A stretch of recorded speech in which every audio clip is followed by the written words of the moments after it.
അമ്മയ്ക്ക് എന്തു പറ്റിയെന്ന് എന്റെ ചോദ്യത്തിന് ഈ വീട്ടിലുണ്ടായിരുന്ന നിങ്ങൾ രണ്ടുപേരും കൃത്യമായ മറുപടി എനിക്ക് തന്നേ പറ്റൂ. അമ്മ ഇവിടുന്ന് സ്വസ്ഥത കിട്ടാതെ ഇറങ്ങി പോയിട്ടുണ്ടെങ്കിൽ അതിന് കാരണം നിങ്ങൾ രണ്ടുപേരും തന്നെയാ. കാര്യങ്ങൾ എനിക്ക് ഇപ്പോഴാ മനസ്സിലായത്. ഞങ്ങൾ എന്തെങ്കിലുമൊക്കെ പറഞ്ഞ് ഈ വീട്ടിൽ നിന്ന് ഇറക്കി വിടണം. എന്റെ പ്രൊഫഷൻ നിർത്തി നാട് വിടാൻ വരെ ഞാൻ തീരുമാനിച്ചതാ. ആത്മഹത്യ ചെയ്താലോ എന്നുപോലും ഞാൻ ചിന്തിച്ചു പോയി. ഒരു ചെറിയ എലിയെ പേടിച്ച് ആരെങ്കിലും ഇല്ലം ചൂടാറുണ്ടോ? ഇല്ലല്ലോ. ഒന്നുകിൽ എലിയെ പിടിക്കാൻ കെണി വെക്കുക, അല്ലെങ്കിൽ എലിവേഷം വെക്കുക. ഞാൻ പറഞ്ഞതിന്റെ പൊരുള് എഡിഎമ്മിന് മനസ്സിലായി കാണുമല്ലോ. പറഞ്ഞതൊക്കെ മനസ്സിലായി. പക്ഷെ നമ്മൾ ഉദ്ദേശിക്കുന്ന ഒരു വിത്തയല്ല അവൻ. മാണിക്കോത്ത് മഹേന്ദ്രന്റെ ജനുസ. അതിന്റെ ശൗര്യം അവൻ കാണിക്കും. അപ്പൊ അടി കൊടുക്കണമെങ്കിൽ തലയ്ക്ക് തന്നെ കൊടുക്കണമെന്നാ ഞാൻ പറയുന്നത്. ഇനി അവൻ ഞങ്ങൾക്ക് നേരെ തലപൊക്കരുത്. അതിനൊരു പണി അവന് കൊടുക്കണം.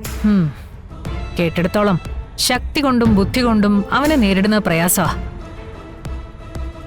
അപ്പൊ പിന്നെ ശക്തിയും ബുദ്ധിയും തോൽക്കുന്നിടത്ത് പിന്നെ ചെയ്യാവുന്നത് ചതിയാ. ചതിയിലൂടെ കീഴ്പ്പെടുത്തുക. സകല അടവും പഠിച്ചവനവൻ. അവനെതിരെ മുട്ടാൻ സത്യം പറഞ്ഞാൽ ഒരു തലതെറിച്ചമാരും കിട്ടില്ല. എഡിഎം ഒന്ന് ശ്രമിച്ചെന്ന് തോന്നുന്നു. ആ പോർക്കൻകുട്ടിലെ മാറ്റിയവരെ ഞാൻ കണ്ടതാ.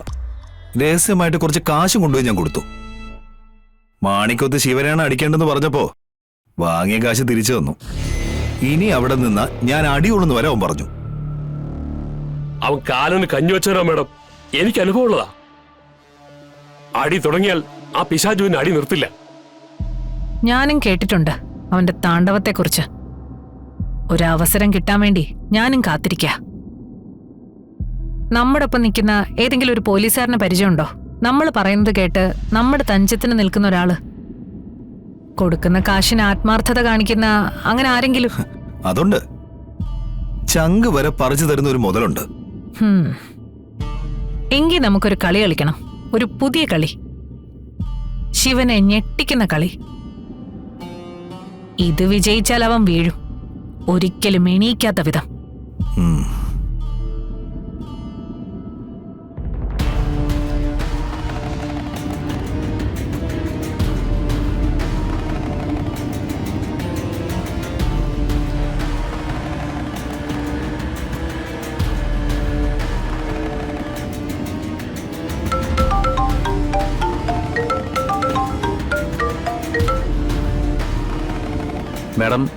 മാഡം പറഞ്ഞതനുസരിച്ച് ഞാൻ മാഡത്തിൻ്റെ വീട്ടിൽ പോയിരുന്നു.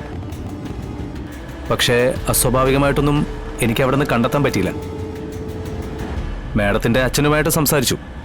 പക്ഷേ ഇക്കാര്യത്തിൽ അദ്ദേഹം വളരെ ജെന്യുവിനാണെന്ന് തന്നെയാണ് എനിക്ക് മനസ്സിലാക്കാൻ പറ്റിയത്. പിന്നെ സംസാരത്തിനിടയിൽ ആ ശിവൻ കയറി വന്നു. ശിവനോ? എന്റെ വീട്ടിലോ? അയാൾ എന്തിനാ അവിടെ വന്നത്? അല്ല, ആവശ്യമില്ലാത്ത സ്ഥലത്തേക്ക് കയറി വരുന്നത് അവൻ്റെ ഒരു സ്വഭാവമാണല്ലോ.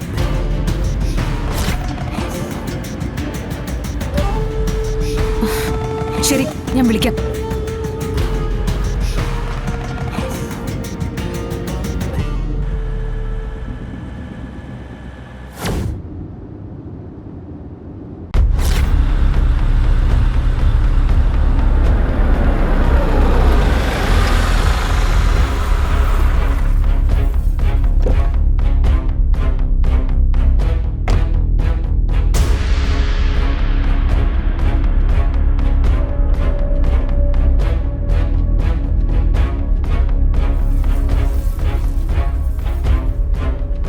നീ ഞങ്ങളെ മനഃപൂർവ്വം ഉപദ്രവിക്കാൻ തന്നെ ഇറങ്ങി പുറപ്പെട്ടിരിക്കുക അല്ലേ? എന്താ അങ്ങനെ പറഞ്ഞേ? ഇല്ലെങ്കിൽ എനിക്കെതിരെ പരാതി കൊടുക്കില്ലല്ലോ. യഥാർത്ഥ സത്യങ്ങൾ പുറത്തു കൊണ്ടുവരണം. അതിനാണ് പോലീസ്. അവർക്ക് അതിനതിൻ്റെതായ രീതികളുണ്ട്. അതിന് പരിഭവം പറഞ്ഞിട്ടൊരു കാര്യമില്ല. ഞാൻ എൻ്റെ ഭാര്യയെ, അതായത് നിങ്ങളുടെ അമ്മയെ കൊന്നു കുഴിച്ചു മൂടി എന്നാണോ നീ നിന്റെ പോലീസിനെ വെച്ച് തെളിയിക്കാൻ പോകുന്നത്? അച്ഛൻ തെറ്റ് ചെയ്തിട്ടില്ലെങ്കിൽ അച്ഛൻ ഒരാളെയും ഭയക്കേണ്ട കാര്യമില്ല. പക്ഷെ അതേ സ്ഥാനത്ത് തെറ്റ് ചെയ്തിട്ടുണ്ടെങ്കിൽ ശരിക്കും ഭയക്കണം. അതുപോലെ നിങ്ങൾ 3 പേരും അറിയാതെ അമ്മയ്ക്കൊന്നും സംഭവിക്കില്ല. ഞങ്ങൾ സ്വത്ത് തട്ടിയെടുക്കാൻ വേണ്ടി അമ്മയെ ഇല്ലാതാക്കിയെന്നാണോ കുഞ്ഞേച്ചി പറഞ്ഞു വരുന്നേ? എന്ന് ഞാൻ പറഞ്ഞില്ലല്ലോ. അമ്മയെ കണ്ടുപിടിക്കണം. അതെന്റെ ആവശ്യമാണ്. അതിനെന്നെ കൊണ്ട് ചെയ്യാൻ പറ്റുന്ന എല്ലാ വഴികളും ഞാൻ നോക്കും. ആ വഴികൾ ഞങ്ങൾക്ക് നേരെ കൊണ്ടുവരുന്നത് എന്തിനാന്നാ ചോദിക്കുന്നേ? നിന്നെ പോലെ തന്നെ അമ്മയെക്കുറിച്ചും അമ്മയ്ക്ക് എന്ത് സംഭവിച്ചു എന്നറിയാനും ഞങ്ങൾ ശ്രമിക്കുന്നുണ്ട്. കാരണം നീ മാത്രമല്ലല്ലോ അമ്മയുടെ മക്കളായിട്ടുള്ളത്, ഞങ്ങളും അമ്മയുടെ മക്കളാ. പിന്നെ ഇതിന്റെ പേരിൽ ഞങ്ങൾ ഇവിടുന്ന് ഇറക്കാനുള്ള ഒരു വഴിയാണ് നീ നോക്കുന്നെങ്കിൽ അതിന് ഇങ്ങനെ ഒരു വളഞ്ഞ വഴി നോക്കേണ്ട കാര്യമില്ല. അത് നീ പറഞ്ഞാ മതി, എപ്പോ വേണമെങ്കിലും ഞങ്ങൾ ഇവിടുന്ന് മാറിത്തരാം. ചങ്കില് തട്ടുന്ന വാക്കുകൾ പറഞ്ഞ് എന്നെ ഇതിൽ നിന്നും പിന്തിരിപ്പിക്കാനൊന്നും നോക്കണ്ട. അമ്മയ്ക്ക് എന്തു പറ്റിയെന്ന് എന്റെ ചോദ്യത്തിന് ഈ വീട്ടിലുണ്ടായിരുന്ന നിങ്ങൾ രണ്ടുപേരും കൃത്യമായ മറുപടി എനിക്ക് തന്നേ പറ്റൂ. അമ്മ ഇവിടുന്ന് സ്വസ്ഥത കിട്ടാതെ ഇറങ്ങി പോയിട്ടുണ്ടെങ്കിൽ അതിന് കാരണം നിങ്ങൾ രണ്ടുപേരും തന്നെയാ. കാര്യങ്ങൾ എനിക്ക് ഇപ്പോഴാ മനസ്സിലായത്. ഞങ്ങൾ എന്തെങ്കിലുമൊക്കെ പറഞ്ഞ് ഈ വീട്ടിൽ നിന്ന് ഇറക്കി വിടണം. എന്നിട്ട് കുഞ്ഞേച്ചിക്ക് ഈ സ്വത്തല്ല എടുക്കണം. കുഞ്ഞേച്ചി എടുത്തോ, ഞങ്ങൾക്കൊന്നും വേണ്ട. പക്ഷേ അതിനിങ്ങനൊരു വഴി കുഞ്ഞേച്ചി തെരഞ്ഞെടുക്കണ്ടായിരുന്നു. ദേ, എനിക്ക് നിങ്ങളുടെ ആരുടെയും സ്വത്തും വേണ്ട, ഒന്നും വേണ്ട. നിങ്ങളെല്ലാം എടുത്തോ. എനിക്ക് എന്റെ അമ്മയെ മാത്രം തന്നാ മതി. നിങ്ങളെ രണ്ടുപേരും അറിയാതെ അമ്മ ഒരിടത്തേക്കും പോവില്ല. എനിക്കറിയണം എന്റെ അമ്മയ്ക്ക് ഇവിടെ എന്താ സംഭവിച്ചെന്ന്. അത് ഞാൻ അറിയുകയും ചെയ്യും. ഞാനിങ്ങോട്ട് വരുന്നത് നിങ്ങൾക്കെല്ലാം ഒരു ബുദ്ധിമുട്ടാണെന്ന് മനസ്സിലായി. അതുകൊണ്ട് ഞാൻ ഇനി ഇങ്ങോട്ട് വരുന്നില്ല. പക്ഷേ എന്റെ അമ്മയ്ക്ക് എന്താണ് സംഭവിച്ചെന്ന് ഞാൻ അറിയുക തന്നെ ചെയ്യും. അതിന് പിന്നിൽ നിങ്ങൾ ആരും ഉണ്ടാവരുതെന്നാ എന്റെ പ്രാർത്ഥന.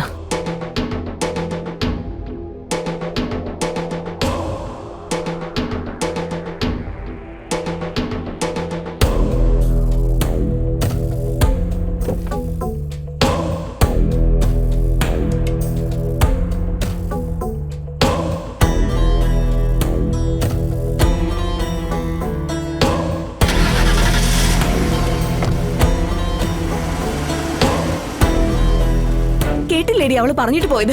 ഇപ്പൊ കുറ്റം മുഴുവനും നമുക്കായി. ഇതിനുത്തരം പറയേണ്ടത് ഒരേ ഒരാളാ, അച്ഛൻ.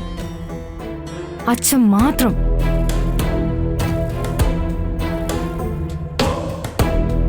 ഇത്ര വേഗം വന്നോ? അപ്പൊ കാര്യഗൗരവമായിട്ട് പറഞ്ഞാൽ ചെയ്യാനും ചെയ്യിക്കാനും ഒക്കെ അറിയാം. മനഃപൂർവ്വം വേണ്ടെന്ന് വെക്കുന്നതാ. ആര്? നിന്റെ ആശാൻ. പിന്നല്ലാതാര്? നീ നോക്കിക്കോ, നിന്റെ ആശാനെ ഞാനൊരു പിടുത്തം പിടിക്കാൻ പോവാ. ഒന്നെങ്കിൽ അയാൾ എല്ലാ കുഴപ്പങ്ങളും അവസാനിപ്പിച്ച് എന്റെ വഴിക്ക് വരും, അതല്ലെങ്കിൽ ആള് തീരും. രണ്ടിലൊന്ന് എന്തായാലും നടക്കും. ഇതില് മഞ്ഞപ്പൊടിയില്ലല്ലോ, കടുകുമില്ല. ഒന്ന് കടുക് താളിക്കണമെന്ന് വിചാരിച്ചാ ഞാൻ എന്ത് ചെയ്യും? ഇത് നിങ്ങളെ ഒറ്റയ്ക്ക് കടയിലോട്ട് വിട്ടാലുള്ള കുഴപ്പം. ആവശ്യമുള്ള സാധനങ്ങളൊന്നും വാങ്ങിച്ചോണ്ട് വരില്ല, ആവശ്യമില്ലാത്തതെല്ലാം വാങ്ങിച്ചോണ്ട് വരികയും ചെയ്യും. അടുക്കള കിടന്ന് പെരുമാറുന്ന ഞങ്ങൾക്കല്ലേ എന്ത് വേണം എന്ത് വേണ്ട എന്നൊക്കെ അറിയാൻ പറ്റൂ. ഇതിലിപ്പോ ഏറ്റവും അത്യാവശ്യമുള്ള ഉപ്പ് പോലും വാങ്ങിച്ചിട്ടില്ല.